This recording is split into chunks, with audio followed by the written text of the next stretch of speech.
Good morning. Good morning. Good morning. Good morning. Good morning.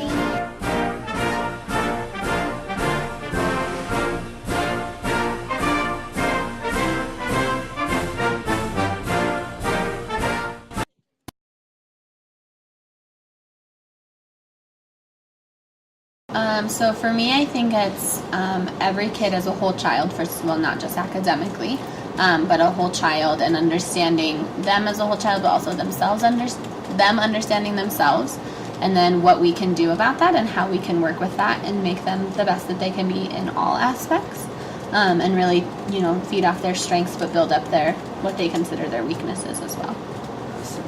I also think that it really addresses the whole child, and so it plays off of their strengths, but also builds up those areas of need, whether it's socially, academically, or emotionally. So I think personalized learning is all about really the antithesis of that one-size-fits-all in education. I think here with personalized learning, we're able to really triage what students need on an individual basis and almost immediately. What does personalized learning mean to me? An aspect of personalized learning is giving students the flexibility to take as much time as they need to truly master some material. That means also that we as teachers need to provide either very high ceiling work or a greater variety of work for students who get that sort of baseline material more quickly. But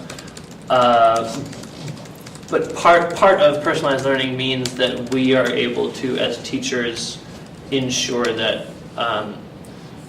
students learn that baseline level of material and actually learn it because we're giving them the time to learn it at their own pace. So basically we know that there is no such thing as an average learner. We all learn in many different ways, and so to me personalized learning is really getting at all those different ways that kids can learn and allowing them to experiment with the different ways that they learn and how they engage with the content as well as how they express their learning. Personalized learning to me really just means that the teacher is kind of taking a step back and really letting the students kind of advocate and run the show. So maybe we are working as the facilitator kind of, and the students are having more voice and choice about what goes on in their classroom, what would they like to do, versus the teacher just kind of making the decision. To me, personalized learning is giving students more voice and choice in what they're doing and allowing them to go from different input areas all to get to kind of the same output idea, whether that output looks the same or not, but they can access it from all different ways.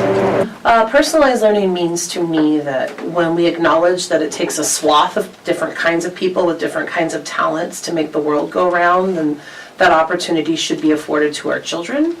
And so we shouldn't believe that every kid is going to show what they know in the same way or demonstrate what they know in the same way or even access what they know in the same way. I always think about the kid who can build anything, They might struggle in reading, but they can build anything. And all we ever talk about is how they struggle in reading, And so how do we make opportunities very present in our classrooms for all learners to really be able to showcase that they are smart and that they have special talents and gifts? Teacher becomes more of a facilitator.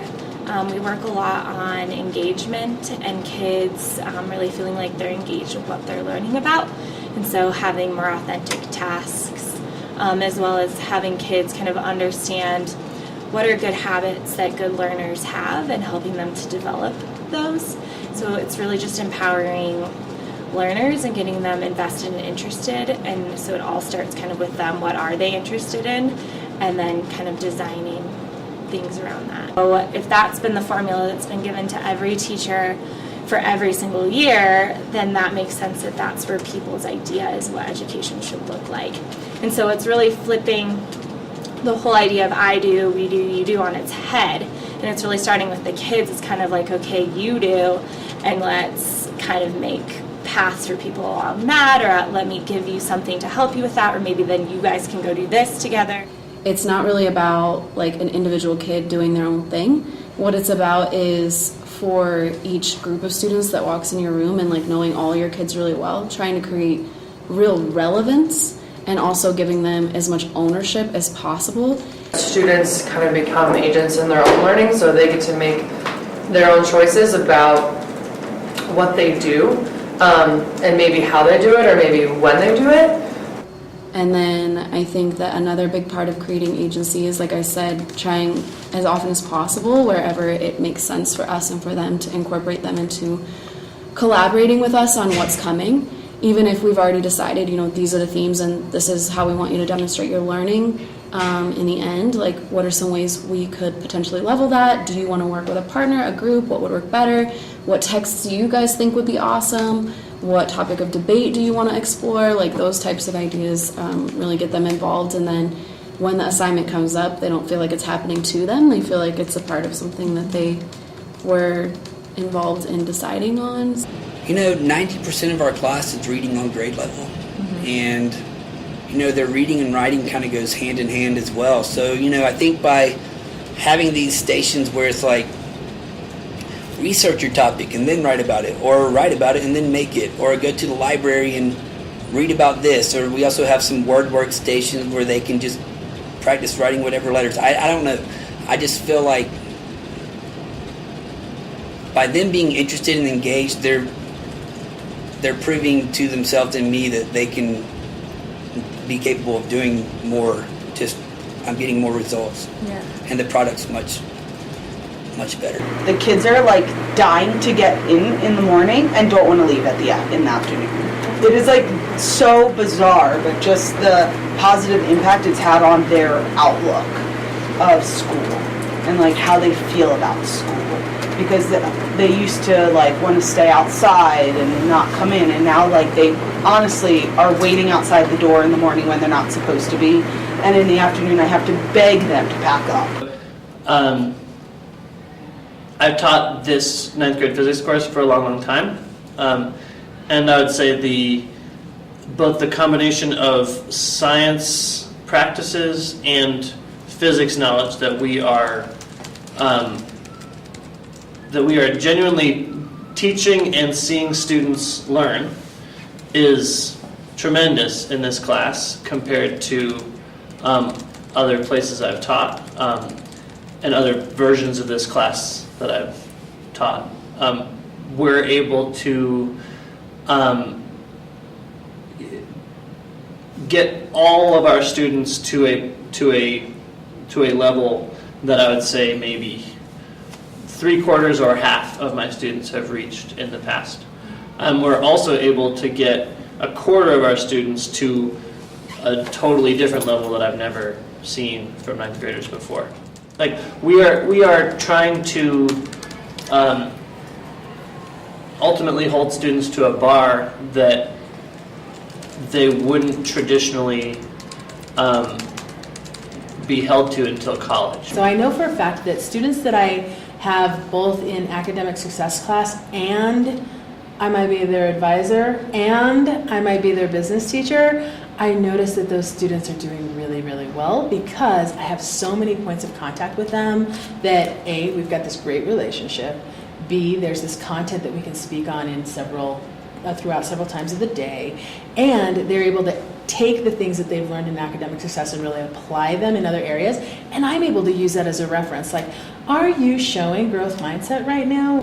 Have some kids that, just kind of thinking about them towards the beginning of the year, they're just really struggling socially, or they're really struggling like they didn't want to be in school.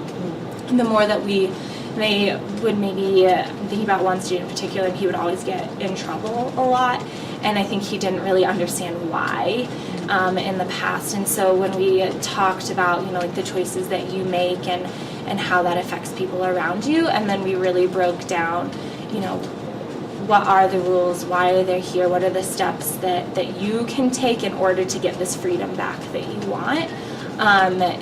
He's made a lot of growth just in his attitude, not just like to be in school, but his attitude towards his work has also changed, and he gets a lot more of his work done.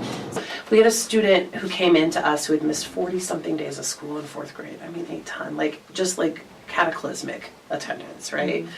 And the first day of school, we set up a design challenge, and it was very interesting because our GT kids got really upset because they couldn't be perfect the first day of school, which is a whole nother thing we can talk about, why this anxiety to be perfect with our really smart kids is super counterproductive to their mental health, but that's a whole nother aside.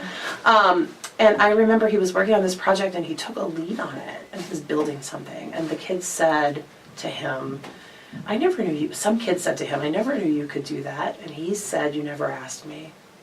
And that's that is if I had to pinpoint and put my little radar pin on why I think this work is so important for all of our kids, it's that statement in and of itself, are we asking?